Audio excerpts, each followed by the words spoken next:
बिस्मिल्लाहिर्रहमानिर्रहीम बिस्मिल्लाहिर्रहमानिर्रहीम। अस्सलाम वालेकुम डियर स्टूडेंट्स। उम्मीद करते हैं आप सब खैर वाफियत से होंगे।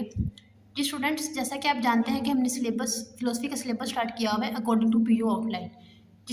इसके पीछे वाली वीडियो में मैंने आपको एपिस्टेमोलॉजी और स्केप्टिसिज्म के बारे में बताया था। आज हम नॉलेज की दूसरी थ्योरी को डिस्कस करेंगे जिसका नाम है एम्पेरिसिज्म। जी स्टूडेंट्स, एम्पेरिसिज्म क्या होती है? Empiricism is a very plausible and intuitive. Plausible का मतलब होता है रीजनेबल एंड इंट्यूटिव का मतलब होता है easy to understand. It is closely associated with the British philosopher John Locke, George Berkeley and David Hume. ये तीन ब्रिटिश फिलोसफर्स थे जिन्होंने एम्पेरिसिज्म पर काम किया। एंड एम्पेरिसिस्ट बिलीव दैट, अब एम्पेरिसिज्म क्या कहती है? एम्पेरिसिज्म कहती है knowledge come only from our sense experiences. वो कहती है कि नॉलेज सिर्फ वहीं से आता है जो हम अपनी सेंसेस के थ्रू एक्सपीरियंस करते हैं। We can know something if we can justify it with respect to what we see, touch, hear, smell and taste. हमारी फाइव सेंसेस हैं। सी से देखना, टच मीन्स के छूना, हेयर देखना, स्मेल सूंघना एंड टेस्ट चखना। हम जो भी इनसे एक्सपीरियंस करते हैं और उसके ज़रिए जो हमारे पास नॉलेज आता है वही रियल नॉलेज है, उसके अलावा कोई सोर्स ही नहीं है नॉलेज हासिल करने का। एम्पेरिसिज्म ये कहती है। Empiricism states that experience is the only source of knowledge. Empiricism कहती है कि बस आप जो एक्सपीरियंस कर रहे हैं ना अपने सेंसेस के जरिए से, वही आपका सोर्सेज ऑफ नॉलेज है। इसके अलावा आपके पास नॉलेज हासिल करने का और कोई सोर्स नहीं है। हम इसको एग्जाम्पल के जरिए इलस्ट्रेट करते हैं। Assuming that I am looking at my right hand and I see that I have 5 fingers. एक कोई भी इंसान है वो कहता है कि मैं अपने हाथ की तरफ देखता हूँ एंड आई हैव 5 फिंगर्स, मतलब मेरे हाथ में 5, on my right hand 5 fingers, मेरे हाथ पे 5 उंगलियाँ हैं। The perception teaches me the belief that I have 5 fingers on my right hand। Means जब वो उसने अपनी आंखों के जरिए उसको देखा तो फिर उसके अंदर एक बिलीफ आया। वो कहता है कि मुझे ये फील हुआ कि मेरे हाथ की 5 उंगलियां हैं। उसने इसको किसके जरिए वो एक्सपीरियंस किया? अपने देखने के इसके थ्रू इसको एक्सपीरियंस किया है। More over this perception together with my belief that my eyes working properly.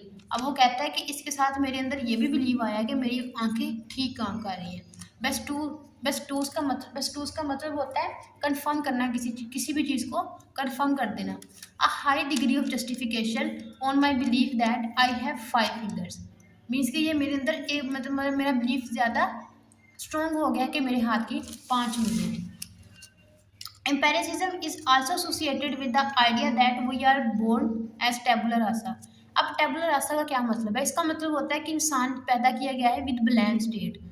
इंसान खाली माइंड, एम्प्टी माइंड, उसके माइंड में कोई चीज़ नहीं है, खाली दिमाग के साथ पैदा किया गया है। Tabula rasa means that human mind is born with blank or empty state. It receive knowledge from our sense experiences.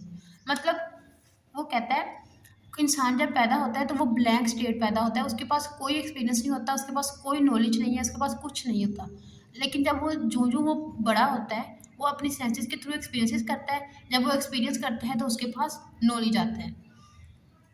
अब एडवांटेजेस ऑफ एम्पेरिसिज्म क्या होते हैं? जैसा कि आप जानते हैं कि हर चीज़ के प्रोज एंड कॉन्स होते हैं, हर चीज़ के एडवांटेजेस डिसएडवांटेजेस होते हैं। तो एम्पेरिसिज्म के एडवांटेजेस क्या हैं? Several arguments suggest that empiricism is the most promising epistemic theory. Promising का मतलब होता है गिविंग होप फॉर सक्सेस। अब देखिए, आप एक्सपीरियंस करेंगे तो आपको सक्सेस मिलेगी, आपके पास नॉलेज आएगी, आपके पास कामयाबी आएगी। तो इसलिए इसे कहा जाता है is the most promising epistemic theory. First, empiricism justify all knowledge in rational to basic empirical beliefs. Basic empirical beliefs कौन से बिलीफ होते हैं? ऐसे बिलीफ जो हम अपनी सेंसेस के थ्रू एक्सपीरियंस करते हैं। वो कहती है कि सिर्फ बेसिक एम्पेरिकल बिलीव्स ही नॉलेज का सही जरिया है। This approach is attractive since basic empirical beliefs seem more reliable than other beliefs। और बेसिक एम्पेरिकल बिलीव्स को मोर रिलायबल, मोर स्ट्रॉन्ग क्यों कहा गया है? इसलिए कहा गया है क्योंकि हम इनको अपने सेंसेस के थ्रू एक्सपीरियंस करते हैं, बल्कि ये जो बिलीव्स अदर बिलीव्स हैं वो सेंसेस के थ्रू एक्सपीरियंस नहीं किए जा सकते, इसलिए ये उनसे ज़्यादा रिलायबल है हमें ट्रू नॉलेज प्रोवाइड करने के लिए। Empiricism is strongly supportive by the success of natural sciences. अब नेचुरल साइंस ने एम्पेरिसिज्म को सपोर्ट क्यों किया है? नेचुरल साइंस में जो डिस्कवरीज करती है वो अपने एक्सपीरियंसेस के थ्रू ही करती है, जो अपने एक्सपेरिमेंट्स के थ्रू करती है। और वो एक्सपेरिमेंट्स कैसे करती है, एक्सपीरियंसेस कैसे करती है? अपनी सेंसेस के थ्रू करती है। इसलिए इस नेचुरल साइंस ने एम्पेरिसिज्म को बहुत सपोर्ट किया है। Physics, chemistry and biology have made tremendous का मीन्स होता है a large progress during the last 300 years and seem to have increased our knowledge of the world. Physics, chemistry and biology, इन तीनों चीज़ों में हमारी वर्ल्ड को, हमारे यूनिवर्स को डिस्कस किया गया है। अब उनको डिस्कवर किस तरह किया गया है उस नॉलेज को, थ्रू सेंस एक्सपीरियंसेस, इसलिए वो हमारी नॉलेज में उन्होंने एक इजाफा किया हुआ है। Because careful observations are an essential part of the scientific method, the success of natural science support the conclusion that our knowledge ultimately rests on the empirical evidence।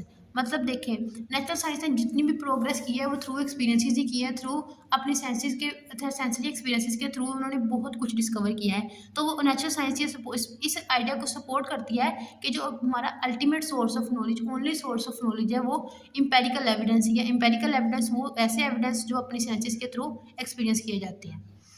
आगे प्रॉब्लम विद एम्पेरिसिज्म। अब empiricism के साथ problems क्या है?